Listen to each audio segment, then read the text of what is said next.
অনুষ্ঠানে উপস্থিত মন্ত্রী পরিষদের সদস্যবৃন্দ, উপস্থিত সংসদ সদস্যবৃন্দ, সিলেট সিটি কর্পোরেশনের বিভিন্ন সম্মানিত ব্যক্তিবর্গ, উপস্থিত কূটনৈতিক সদস্য, উপস্থিত সাংবাদিক ভাইরা এবং সিটি কর্পোরেশনের সকল কর্মকর্তা এবং কর্মচারীবৃন্দ, আসসালামু আলাইকুম। আজকের দিনটি বেশ সুন্দর দিন। বৃষ্টি হচ্ছে, কারোর জন্য সুবিধা, কারোর জন্য অসুবিধা। হয়তো বৃষ্টি না থাকলে আমাদের আজকের এই অনুষ্ঠানটি হয়তো আরো অনেক সুন্দর হতো, আমরা আরো অনেক মানুষের উপস্থিতি এই অনুষ্ঠানে পেতাম। সকল উপস্থিতিবৃন্দ, আমার পূর্বে যে সকল বক্তব্য রেখে গিয়েছেন, ওনারা সিলেট সিটি কর্পোরেশনের অথবা সামগ্রিকভাবে সিলেট জেলার বিভিন্ন বিষয়ে ওনারা আলাপ করেছেন। আপনারা নিশ্চয়ই খেয়াল করেছেন, আমরা সরকার গঠন করার পূর্বে নির্বাচনী প্রচারণ অভিযানের সময় আমরা আমাদের ম্যানিফেস্টো এবং নির্বাচনী বক্তব্যে অনেকগুলো কথা বলেছিলাম। যেমন একটি কথা বলেছিলাম যে সমগ্র বাংলাদেশেই যেই সমস্যাটি আছে, সিলেট সিটি কর্পোরেশন, সিলেট জেলা সহ সিলেট বিভাগেও এই সমস্যাটিতে আছে। প্রথমে যেই কথাটি শুরু করেছি যে বৃষ্টি হচ্ছে আজকে, এই বৃষ্টির কারণে আমি যখন এয়ারপোর্ট থেকে নেমে আসছি শহরের দিকে, বৃষ্টির কারণে দেখেছি বিভিন্ন জায়গায় একটু একটু করে পানি জমে গিয়েছে।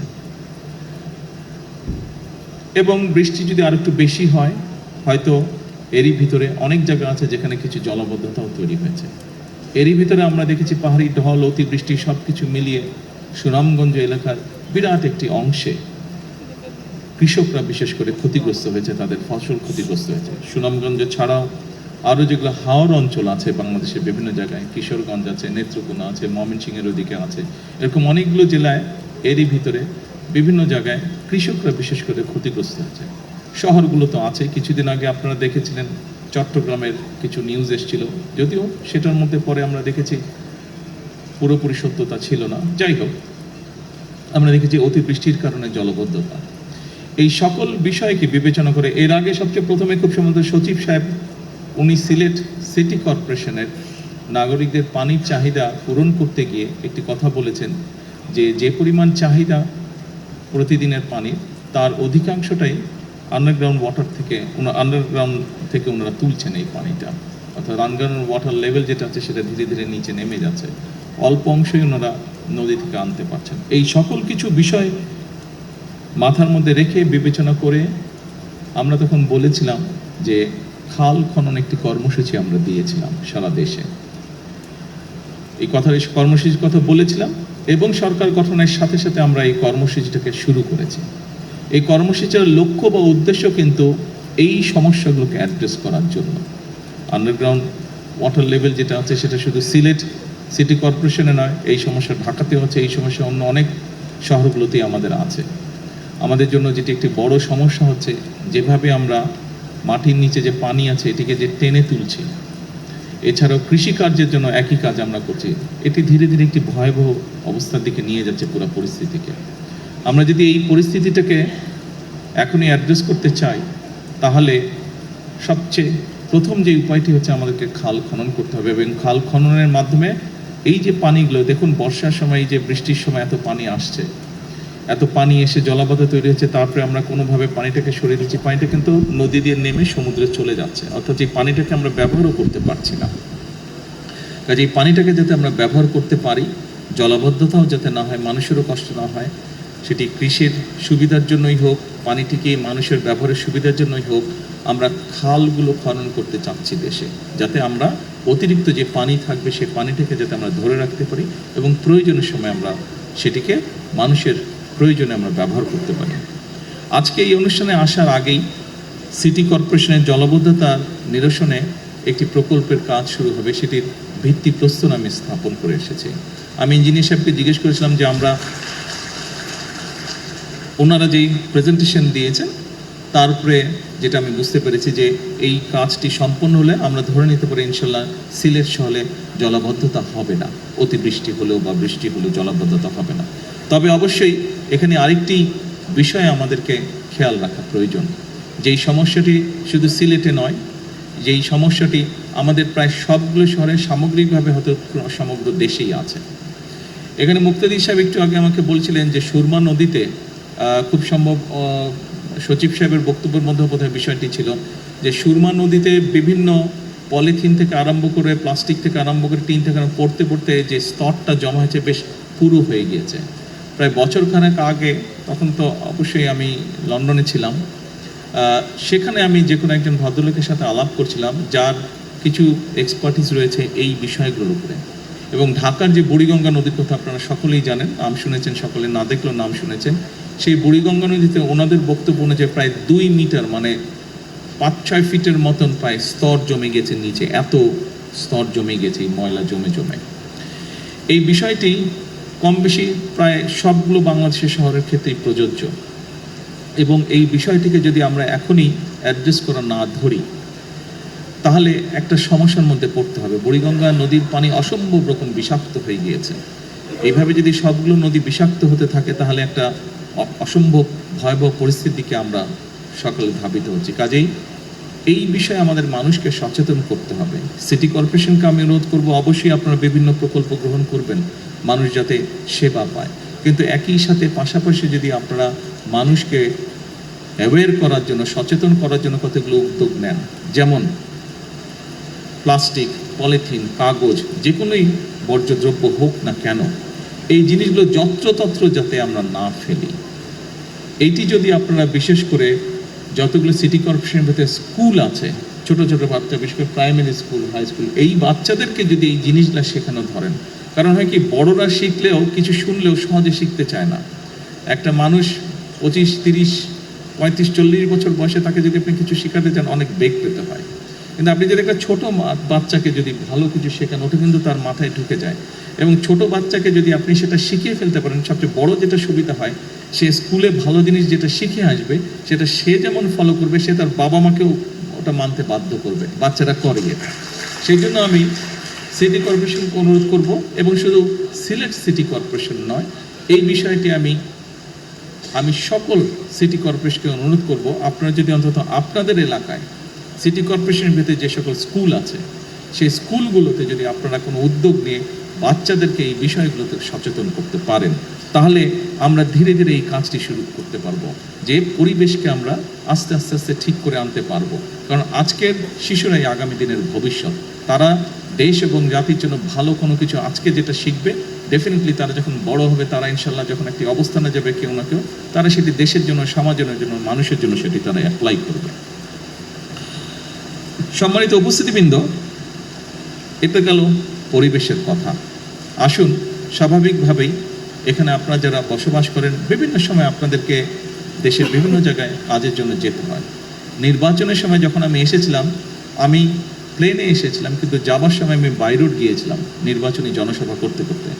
এবং সেদিন আমি বলেছিলাম যে সিলেট থেকে লন্ডন যেতে খুব সম্ভব 9-9.5 ঘন্টা সময় লাগে, কিন্তু বাই রোড যাবার অবস্থা, রাস্তার অবস্থা এতই খারাপ, ঢাকা সিলেট অবস্থা, যে মনে হয় প্রায় 10 ঘন্টা সময় লেগে যায়। এবং সেদিন বলেছিলাম যে আমরা সরকার গঠন করতে সক্ষম হলে ইনশাল্লাহ আমরা এই কাজটিতে হাত দেব যাতে এটা দ্রুত হয়। সরকার গঠন করার পরে এই দায়িত্বে যে মন্ত্রণালয় আছে, আমি তাদের সাথে কথা বলেছি। আমি তখন জানতে পারলাম যে খুব সম্ভবত কাজটি যখন শুরু হয়, বিভিন্ন জায়গায় তাদের যে কোম্পানিগুলো কাজ করবে তাদের যে সাইট অফিস থাকে, সেখানে জমি অ্যাকোয়ার করতে হয় সাইট অফিস, এবং বিভিন্ন কারণে 11টি জায়গায় যেখানে সমস্যা রয়ে গিয়েছে, প্রশাসনিক সমস্যা রয়ে গেছে, সেই এছাড়াও কিছু সমস্যা আছে যে কারণে কাজটি বন্ধ হয়ে পড়েছিল। সংশ্লিষ্ট মন্ত্রণালয় উদ্যোগ নিয়েছে। আমি আশা করছি ইনশাল্লাহ দ্রুততম সময়ে আমরা এই কাজটি শুরু করতে পারবো, রাস্তার কাজ আমরা শুরু করতে পারবো। সময় লাগবে, তবে কাজটি শুরু করলে ইনশাল্লাহ শেষ তো এক সময় হবে, এবং আগামী কয়েক বছরের মধ্যে আমরা এটা ইনশাল্লাহ শেষ করতে পারবো। এবং তার ফলে যেটা হবে, মানুষের যাতায়াতে, ঢাকা টু সিলেট, সিলেট টু ঢাকা যাতায়াত, বাই রোড যাতায়াতের এত কষ্ট মানুষকে ইনশাল্লাহ ভোগ করতে হবে না। সম্মানিত উপস্থিতিবৃন্দ,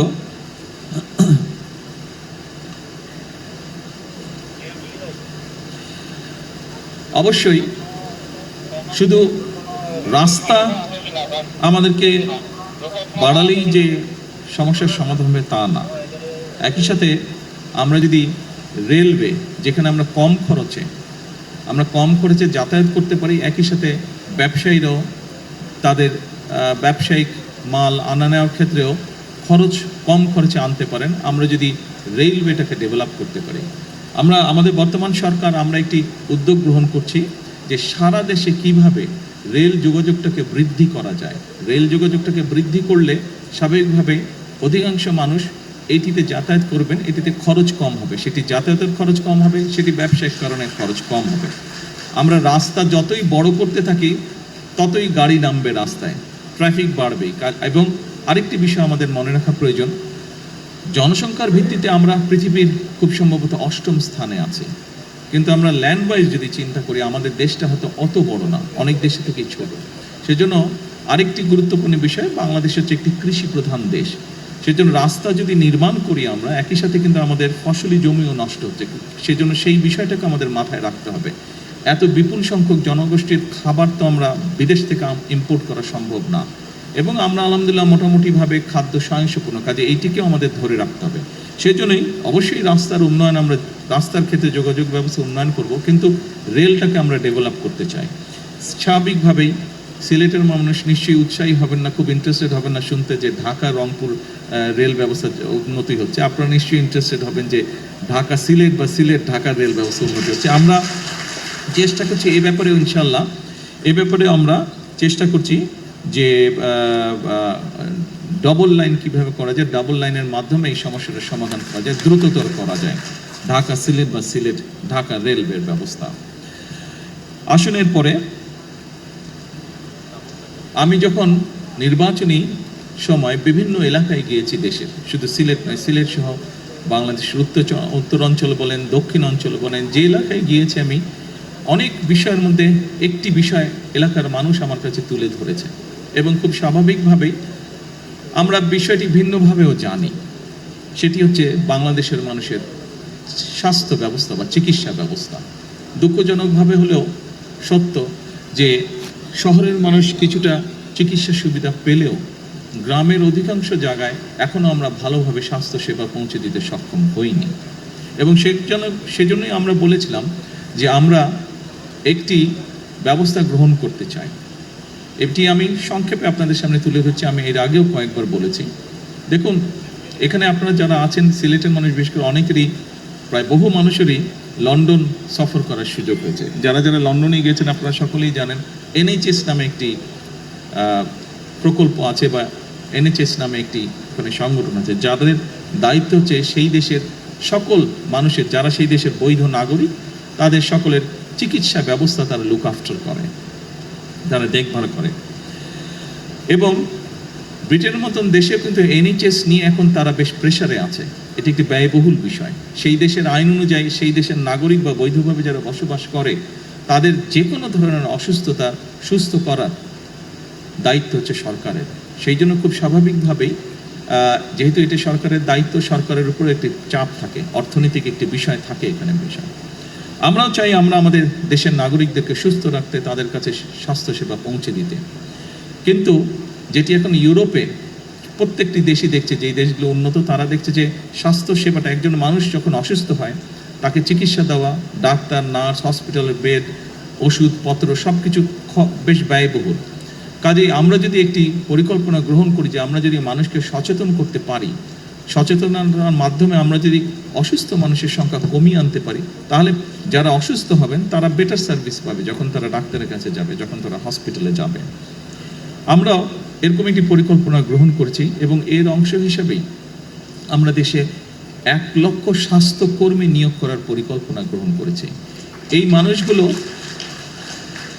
এবং এই 1 লক্ষের মধ্যে 80% থাকবে নারী স্বাস্থ্যকর্মী।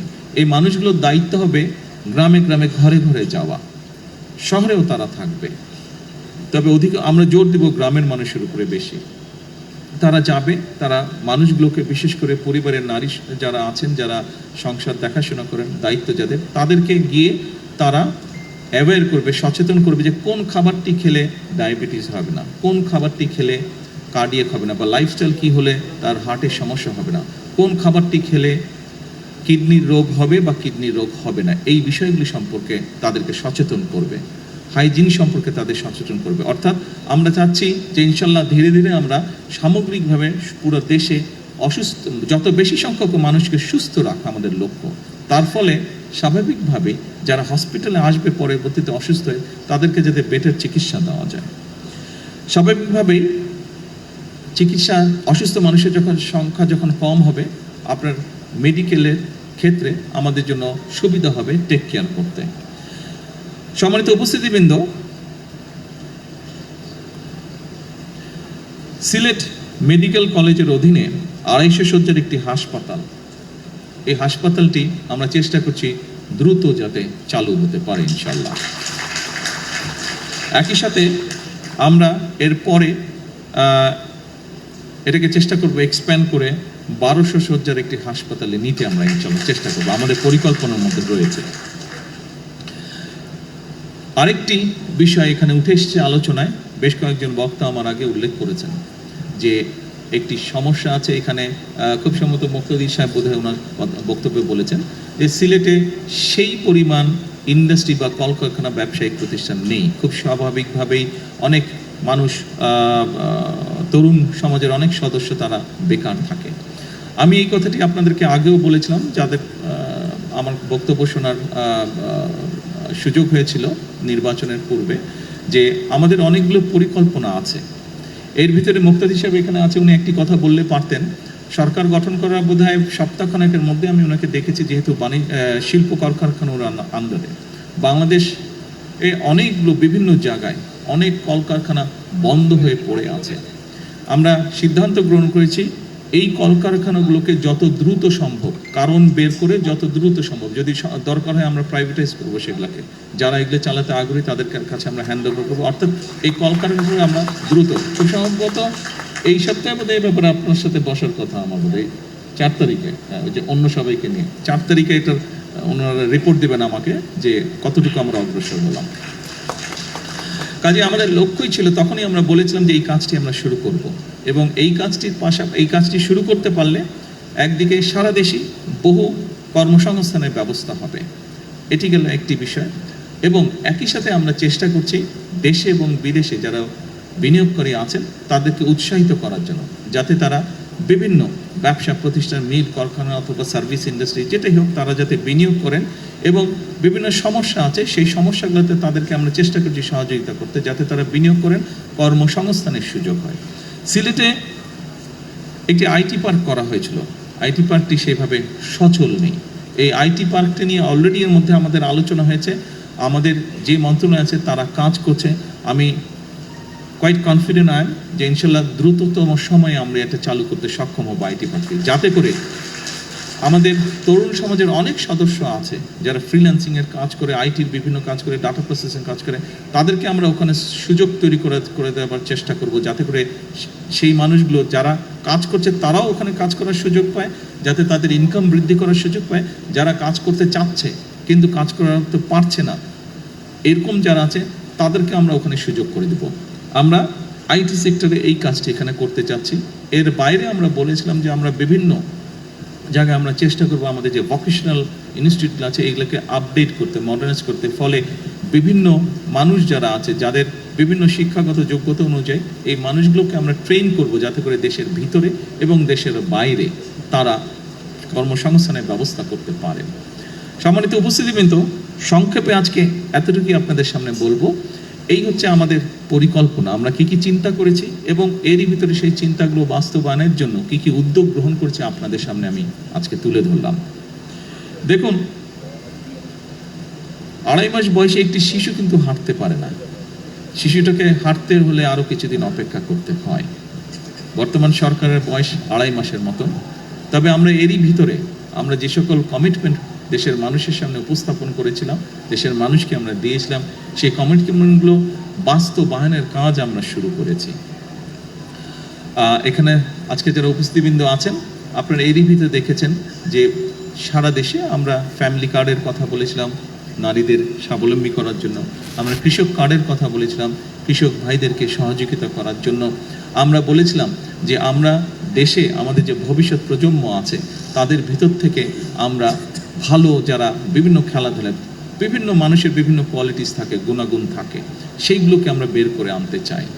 এখানে যারা আমাদের বয়সী আছেন, কম বেশি অনেকেরই ধারণা আছে শহীদ রাষ্ট্রপতি জিয়াউর রহমানের সময় দেশের ছোট ছোট ছেলে মেয়ে যারা ছিল সেই সময় তাদের ভিতর থেকে ট্যালেন্টেড যারা ছিল তাদেরকে বের করে আনার জন্য নতুন কুড়ি নামক একটি অনুষ্ঠান চালু করা হয়েছিল। আপনাদের অনেকেরই সে ধারণা আছে যারা সেই সময় শহীদ জিয়াকে দেখেছেন। সেটারই একটি এক্সটেন্ডেড অংশ হিসাবে আমরা দেশের এই ছোট ছোট ছেলে মেয়েদের ভিতর থেকে ভবিষ্যতে ভালো খেলোয়াড় বের করে আনতে চাই এবং তারই অংশ হিসেবে নতুন করে স্পোর্টস, যেটি আমরা আজকে এই সিলেটের মাটি থেকে আনুষ্ঠানিকভাবে শুরু করব ইনশাআল্লাহ। আমি গতকাল জিজ্ঞেস করেছিলাম আমাদের যে স্পোর্টস মিনিস্টার আছে আমিনুল, তাকে আমি জিজ্ঞেস করলাম যে কত বাচ্চা এনরোল হয়েছে। আমাকে গতকাল সন্ধ্যায় ও যে রিপোর্ট দিল, গতকাল না সরি, এটা পরশুদিন সংসদে আমি জিজ্ঞেস করেছিলাম যে কত বাচ্চা এনরোল হয়েছে। গত পরশুদিন পর্যন্ত ও আমাকে যেটা জানিয়েছে সারা দেশে, এটি আজকে অনলাইনে এখানে উদ্বোধন করব, সারা দেশেই প্রায় সবগুলো জেলাতেই এটা উদ্বোধন হবে। সারা দেশে প্রায় 1,30,000 বাচ্চা গত পরশুদিন পর্যন্ত এনরোল করেছে। কাজেই উপস্থিতিবৃন্দ, আমরা এই 1,30,000 বাচ্চার ভিতর থেকে নিশ্চয়ই 7-8টি ওরা স্পোর্টস ঠিক করেছে। এর ভিতর থেকে নিশ্চয়ই আমরা এমন কিছু খেলোয়াড় বের করে নিয়ে আসতে পারবো যারা ভবিষ্যতে ইনশাল্লাহ দেশের জন্য স্বর্ণ পদক ছিনিয়ে নিয়ে আসবে আন্তর্জাতিক অঙ্গন থেকে। দেশের সুনাম তারা বৃদ্ধি করতে সক্ষম হবে আন্তর্জাতিক অঙ্গনে, দেশকে তারা তুলে ধরতে পারবে। ক্রিকেট যেরকম আজকে আমাদেরকে বিশ্ব দরবারে তুলে ধরেছে বাংলাদেশকে, বাংলাদেশের জন্য সম্মান নিয়ে এসছে, মেয়েদের ফুটবল টিম যেরকম কয়েকদিন আগে দেশের জন্য আন্তর্জাতিক সম্মান বয়ে নিয়ে এসছে, এইভাবে আমাদের ছেলেমেয়েরা দেশের জন্য ভবিষ্যতে ইনশাল্লাহ সম্মান বয়ে নিয়ে আসতে পারবে। সকল উপস্থিতিবৃন্দ, আমরা আমাদের দলীয় অবস্থান থেকে একটি স্লোগান দিয়ে থাকি। স্লোগানটি হচ্ছে করব কাজ গর্ব দেশ, সবার আগে বাংলাদেশ। আমি ব্যক্তিগতভাবে দৃঢ়ভাবে বিশ্বাস করি যে পৃথিবীর বহু দেশকে আমরা দেখেছি, বহু দেশ নিয়ে মাঝে মাঝে যখন নিজেরা বসি গল্প করি, আহা ওই দেশটা তো এরকম ছিল, আজ তো কি সুন্দর হয়ে গেছে। আমি দৃঢ়ভাবে বিশ্বাস করি পরিশ্রম যদি আমরা করি তাহলে আমাদের দেশটিকে আমরা তাদের মতন করে গড়ে তুলতে পারবো। এবং এই আত্মবিশ্বাস নিয়ে এই সরকার যাত্রা শুরু করেছে, তার কার্য পরিচালনা শুরু করেছে। এবং এই আত্মবিশ্বাস আমি মনে করি আজ আমরা যাত্রা শুরু করেছি, এই কাজগুলোকে দেশ এবং দেশের মানুষের জন্য যে কাজগুলো আমরা শুরু করেছি, আমাদের ভবিষ্যৎ প্রজন্ম সেই কাজগুলোকে ইনশাল্লাহ এগিয়ে নিয়ে যেতে পারবে এবং আমরা আমাদের একটি প্রত্যাশিত বাংলাদেশ গঠন করতে সক্ষম হব ইনশাল্লাহ একদিন। সম্মানিত সকল উপস্থিতিবৃন্দ, কষ্ট করে আজকের এই প্রতিকূল আবহাওয়ার মধ্যে এইখানে উপস্থিত হওয়ার জন্য, আমার কথা শোনার জন্য আপনাদেরকে আন্তরিকভাবে ধন্যবাদ জানাচ্ছি। আসসালামু আলাইকুম। ধন্যবাদ এবং অশেষ কৃতজ্ঞতা গণপ্রজাতন্ত্রী বাংলাদেশ সরকারের মাননীয় প্রধানমন্ত্রী জনাব তারেক রহমান এমপি মহোদয়কে। ধন্যবাদ ম্যাডাম ডক্টর জুবাইদুর রহমান। ধন্যবাদ মাননীয় মন্ত্রীবর্গ, মাননীয় সংসদ সদস্যবৃন্দ, মাননীয় প্রধানমন্ত্রী মহোদয়, সফর সঙ্গীবৃন্দ, সম্মানিত সুধীমণ্ডলী।